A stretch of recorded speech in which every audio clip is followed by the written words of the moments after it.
From the very beginning, when the first Chinese arrived in San Francisco during the gold rush period, immediately they faced widespread racial discrimination.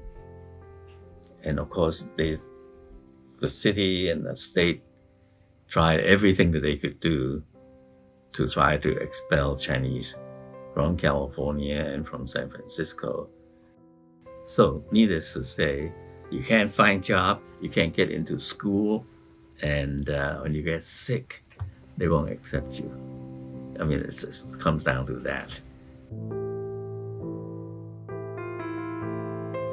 When the new immigrants first came from China, there was this horrible barrier by language. The language and the culture are just two different worlds. So the immigrants really had a bad time in finding housing, education, healthcare. Everything was foreign.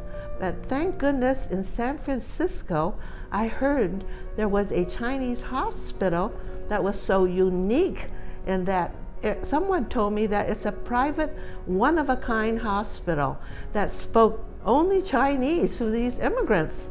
And they would feed them Chinese foods that they were accustomed to.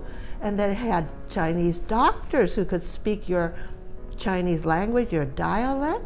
And they had the staff was Chinese nurses and people who could speak Chinese and communicate and find out what's wrong with you. Building a hospital costs a lot of money. And how do you raise a lot of money in basically a very poor Chinatown area? Working class people were mostly in sweatshops, working in sweatshops. Well, the way that they did it was actually, pretty clever, because they know that they need money from all the sources within the community, and to convince the people that they need to put up the money, they sort of have a kind of a very clear analysis of the power structure and the financial resources in Chinatown that they could identify. And the most important one was the district associations. Then there are 3 political organizations that were pretty influential in the community. One is the Kuomintang, the KMT. The other one was called the Constitutional Monarchist. And then the third one is Jigongdang. It's one of the tongues. And then the Chinese Chamber of Commerce represent all the businesses in Chinatown. And then there's the YMCA. The YMCA movement was an early 20th century movement, and so they have a branch in Chinatown. And then also the churches. There are several churches of different denomination, Presbyterian, Baptist, Congregational, Methodist. So they're altogether 15 members, and they form a board of directors from these organizations. And so it's natural. So then that means that it pretty much covers everybody in Chinatown. If you don't belong to the association, if you belong to the church, you have a business or YMCA, so, and that's how they use these organizations to invite them to form a board of directors of 15 members and then raise the money from the community through these organizations to build, in 1925, the Chinese hospital. When it started in the 1890s, I believe they did practice all Chinese medicine, and the Chinese ways is almost like the a family type of medicine. I believe they did treat the patients mainly the Chinese way by using herbs and their style of treatment, and gradually the Western way just worked right in. So you can have either Eastern medicine or Western medicine.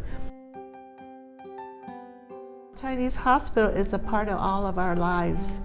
When we want to talk about doing charity, we all say, well, we'll do a fundraiser for it. We'll have a hat contest.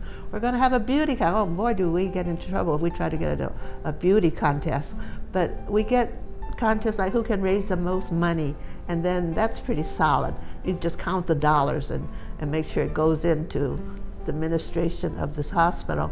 So that has always worked well. It's turned into a real social icon.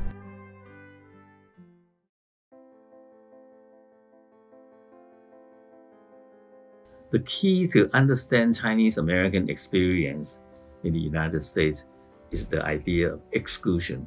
You are automatically excluded from citizenship, you're excluded from jobs, you're excluded from school, you're excluded from medical care. It's just, and so hospital really play that role. But they have other important issues. When you're sick and you don't speak English, you go into the hospital, and all your life you've been eating Chinese food. And you take a look at the American food, and you're just not used to it. And so Chinese hospital again comes in because it's culturally relevant and conducive to the patient's care.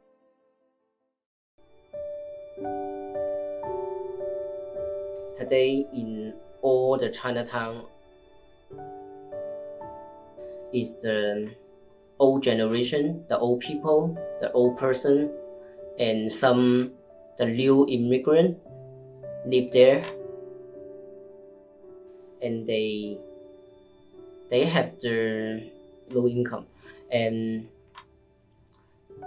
they don't speak English very well when they come to the American. So Chinese hospital can help them quickly because they can speak Chinese. The other reason is most of the Chinese people, they scared to go to the Western hospital like Kaiser and the Sutter hospital, because they don't have the Chinese doctor.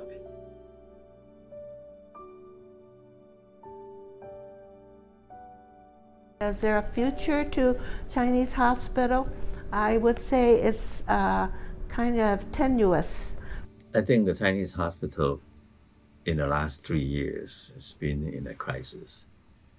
And the crisis had to do with a number of issues, but certainly it has a lot to do with the future of the hospital, whether there is in fact a future, because smaller hospitals are rapidly being eliminated. And Chinese hospital definitely is one of those small hospitals that face tremendous pressure because you just cannot compete. As long as we have immigrants, we need things like this. But it all depends if we can still keep it up or not.